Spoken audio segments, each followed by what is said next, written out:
There's no shortage of controversy when it comes to the Antisemitism Awareness Act.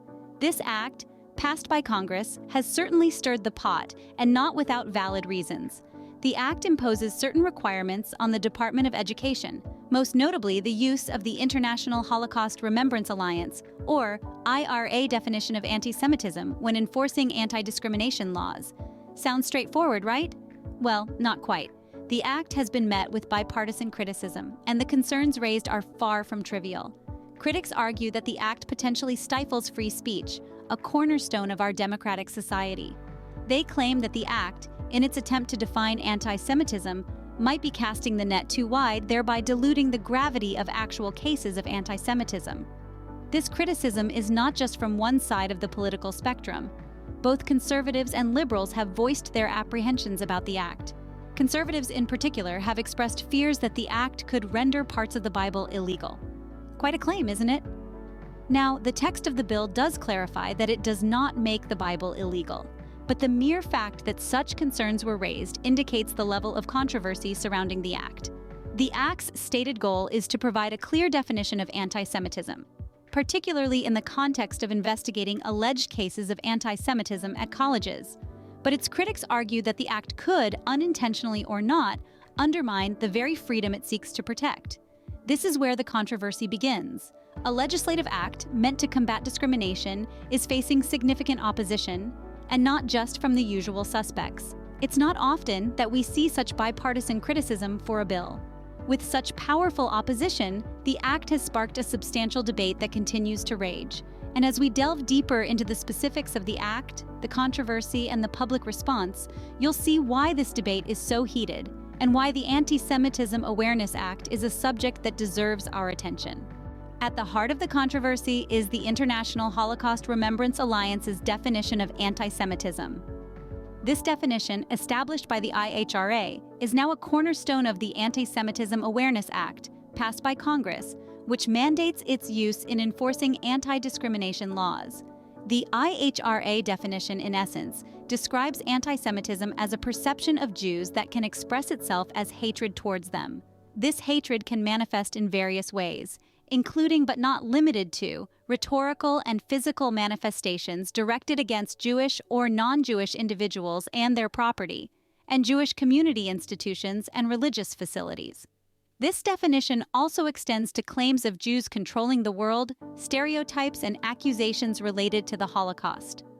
The Act posits that this definition should be considered when investigating allegations of anti-Semitic discrimination, particularly in educational institutions. The aim is to ensure a clear and comprehensive understanding of anti-Semitism, to better identify, prevent, and counteract any such occurrences. However, the broadness of the IHRA definition has sparked concerns. Critics argue that it could potentially stifle free speech, as it might label as anti-Semitic content, which is not intended to be so, but merely criticizes or comments on Jewish history, culture, or religion. This concern is particularly relevant in the context of academic freedom, where open discussion and critique are often crucial elements. The definition's broadness also raises questions about its application. How can one draw the line between legitimate criticism and anti-Semitism? And how to ensure that the definition does not inadvertently suppress legitimate discourse about Jewish history or Israel's policies? Despite these concerns, it's important to note that the Act does not make the definition legally binding. It merely provides a framework to guide investigations into alleged anti-Semitic discrimination. It's a tool, not a law unto itself. The IHRA definition, while internationally recognized, is not without its critics. It's a complex issue with no easy answers, but the conversation it sparks is vital in our ongoing efforts to combat anti-Semitism and protect freedom of speech. Concerns were raised by conservatives that the Act could make parts of the Bible illegal. A whirlwind of worry swept through certain circles when the Antisemitism Awareness Act was passed. The fears were not entirely unfounded, as the Act requires the Department of Education to use the International Holocaust Remembrance Alliance, or IHRA, definition of anti-Semitism when enforcing anti-discrimination laws. The anxiety stemmed from a perception that the Act's broad definition of anti-Semitism could, inadvertently, make certain sections of the Bible illegal. The argument was that the act could potentially be interpreted in such a way that it infringes on the religious freedom of those who follow the teachings of the Bible, particularly the Old Testament. However, it's crucial to clarify that the Act's text explicitly states that it does not make the Bible illegal. The Act is not designed to stifle religious expression or to ban any religious texts.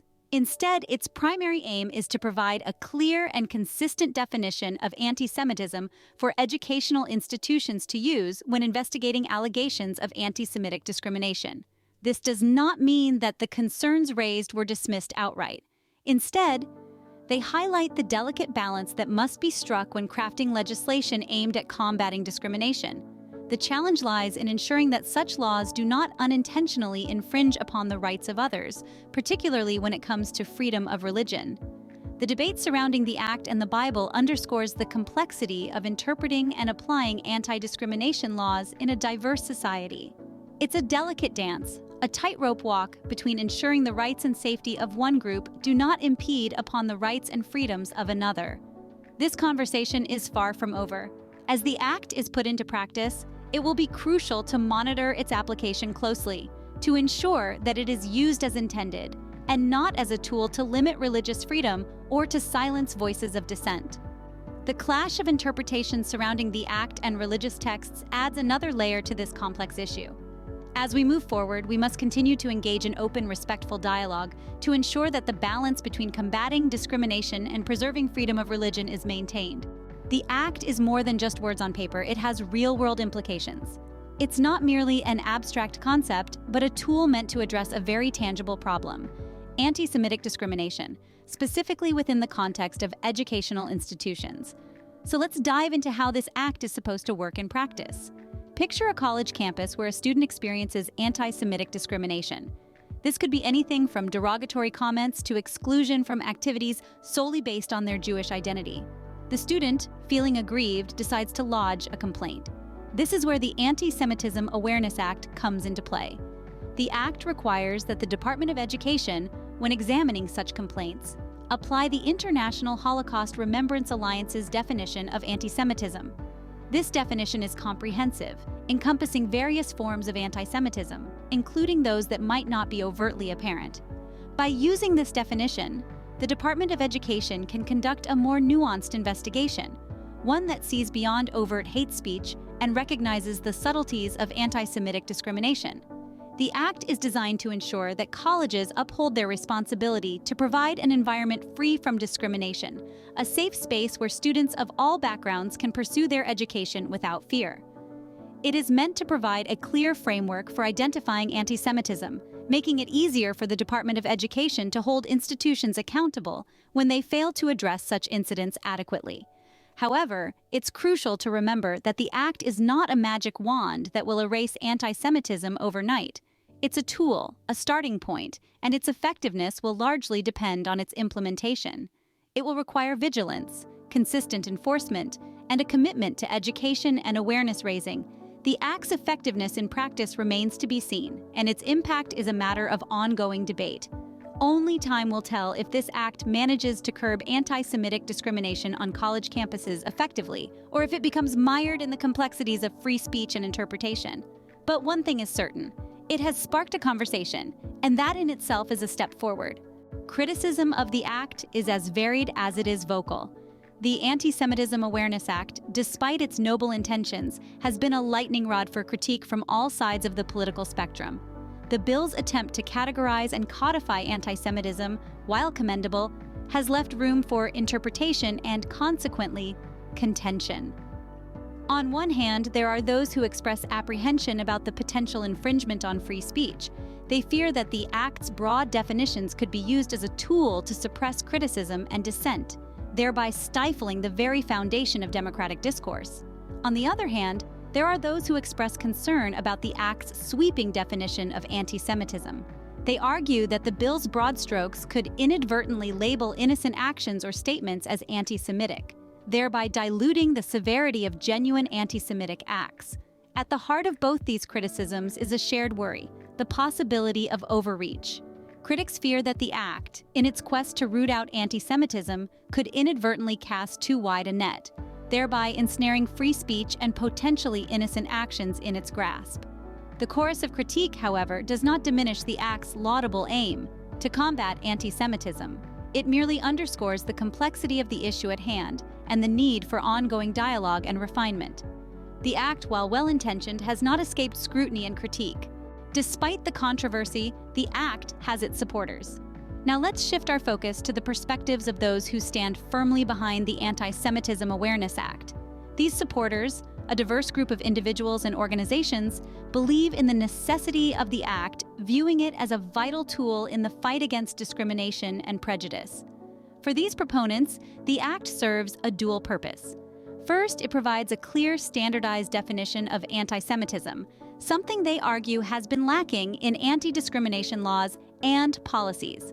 By adopting the International Holocaust Remembrance Alliance's definition, they believe the Act brings clarity and specificity to the issue, enabling more effective enforcement of anti-discrimination laws. Secondly, supporters see the Act as a proactive response to the increasing incidence of anti-Semitism, particularly in educational institutions.